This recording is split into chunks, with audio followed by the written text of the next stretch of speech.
want to know about the Resident Evil game. Also, Okay. Because you seem super excited about this. Resident Evil is a game that is very, very, very near and dear to my heart. The remake of the first Resident Evil is my favorite game ever.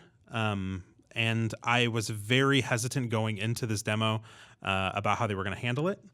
And I was completely blown away. And not only me, who's like a huge Resident Evil fan, but Tom Marks played with me as well from IGN, and he walked away from the game being like, this is one of the coolest board games I've ever played. And he has no frame of reference really for Resident Evil. And so it was enough where there was enough there where it didn't just feel like fan service. It felt like it was well designed. Mm-hmm. There are so many things in this game that are awesome. And the main thing is that it just gives you this like low key sense of dread that is just perfectly on brand with Resident Evil. Like, you're hesitant to do anything. And at any moment, you're ready for something to happen.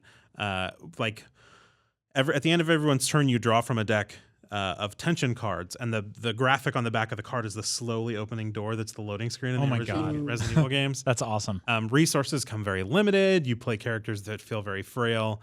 And you're constantly terrified, especially, like, we sat down and I was like, those are zombie dogs. That's a licker.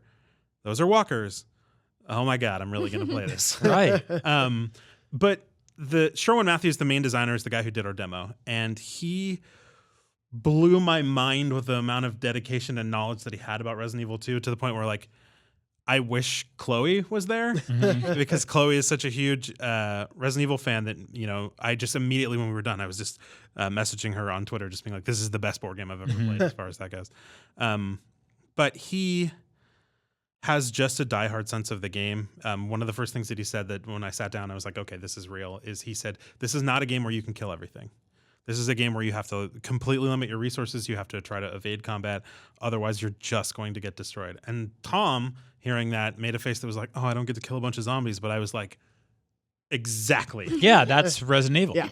So this is specifically modeled around Resident Evil 2, right? So you're in the police station, you're in downtown Raccoon City. Like, how sort of expansive do the environments get in terms of what we remember from the video game and the upcoming remake? So the most interesting thing to me is that Sherwin Matthews, the guy who was the designer who we sat down and talked to, he was telling me that when they initially got word that they had received this property, he was sitting in a pub. He pulled graph paper out of his bag and started redrawing maps of the game on grid paper by memory. So that's the level of translation here. And there's a lot of passion that went into it. But I mean, it's nearly a 1-to-1. We walked down one of the initial hallways in the game, and these prehensile arms came out and grabbed us, and we were stuck there for a minute, and we had to spend the time to get out. It is so great. We only got to see two scenarios, one which we played and one which a table next to us was playing. The other one was one where you return to, I think his name is Milton. I've already forgotten it, probably because I'm sitting on camera. But the gentleman who gets bitten in the police station, and you return to him, and that's the mission that they were playing. We were trying to get into the STARS office in the Raccoon City Police Department. So we had, and true to Resident Evil, you get an objective with no idea how to resolve it. Right. So you have to walk around in this police station and look for shiny objects. That's where you tell where items are that you can find, and turn them over and draw from a deck and say, okay, I got the keys, the spade key, which will get me into this room, which hopefully will have the key to the Raccoon City Police Department office within STARS. So the police station is just as sort of stupidly laid out as it is in the video game. Yeah, the interesting thing to me too is that when you play multiple characters, you start in different areas. Oh, cool. So me and Tom were on completely different ends, and he was drawing cards that could affect me from across the room.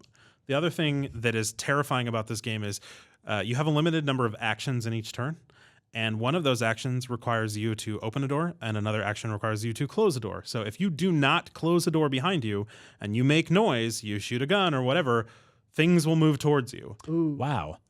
That's like super interesting. I feel like board games in general, or at least ones like this, feel like a weird cross section or somewhere between action figures and video games. Like they're tangible, but they also have rules. That's like super interesting to hear that, because I don't know, like we grew up with video game board games like based on like Pac-Man and Donkey Kong and Mario, and they were basically just crappy repaints of chutes and ladders. Yeah. So hearing something like this is like so fascinating. When is this out? So the Kickstarter is done. Kickstarter people who kickstarted this game should be receiving it around Christmas time. It should be in retail hopefully at the beginning of the year.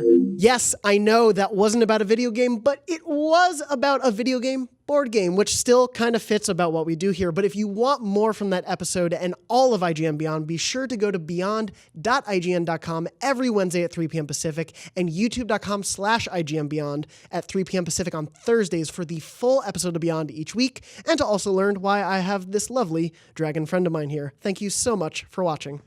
Such a good boy.